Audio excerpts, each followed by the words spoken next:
வணக்கம். இன்றைய முக்கிய செய்திகள். ராணிப்பேட்டை மாவட்டம் சோளிங்கார் வட்டம் போலிப்பாக்கம் கிராமத்தில் முன்னாள் முதல்வர் டாக்டர் கலைஞர் அவர்களின் 7ஆம் ஆண்டு நினைவஞ்சலி அமைதி ஊர்வலம் நடைபெற்றது. இந்த அமைதி ஊர்வலத்திற்கு வடக்கு ஒன்றிய செயலாளர் இ. செல்வம் தலைமை தாங்கினார். ஒன்றிய நிர்வாகிகள் சுப்பிரமணி, சக்கரவர்த்தி, சம்பத், ஜெயராமன், தண்டபாணி, பிரகாஷ், பயணி, வாசுதேவன், நரசிம்மன், மாவட்ட இளைஞரணி துணை அமைப்பாளர் காண்டீபன், கிளை நிர்வாகிகள் மன்னார், சரவணன், பாரதி ராஜா, ராமலிங்கம், தருமன், ஊராட்சி மன்ற தலைவர்கள் வைலாம்பாடி மோகன், கரிக்கல் நிர்மலா ஆகியோர் முன்னிலை வகித்தனர்.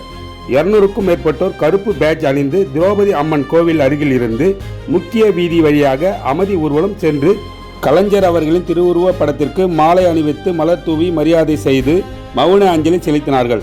கிளை செயலாளர்கள் தேவராஜ், சுப்பிரமணி, முருகன், பெரியசாமி, ரமேஷ், அன்பு, ராமு, செல்வம், சண்முகம், மகாலிங்கம், பிரகாஷ், சவுந்தர், ரவிச்சந்திரன், ராமச்சந்திரன், ராஜகோபால், ராஜேந்திரன், மோகன், மகாதேவன், வினோத், கார்த்தி, பாபு என்கின்ற படவேட்டான், தியாகராஜன், முரளிதரன், ரவி மற்றும் நிர்வாகிகள், பொதுமக்கள் பலர் கலந்து கொண்டனர்.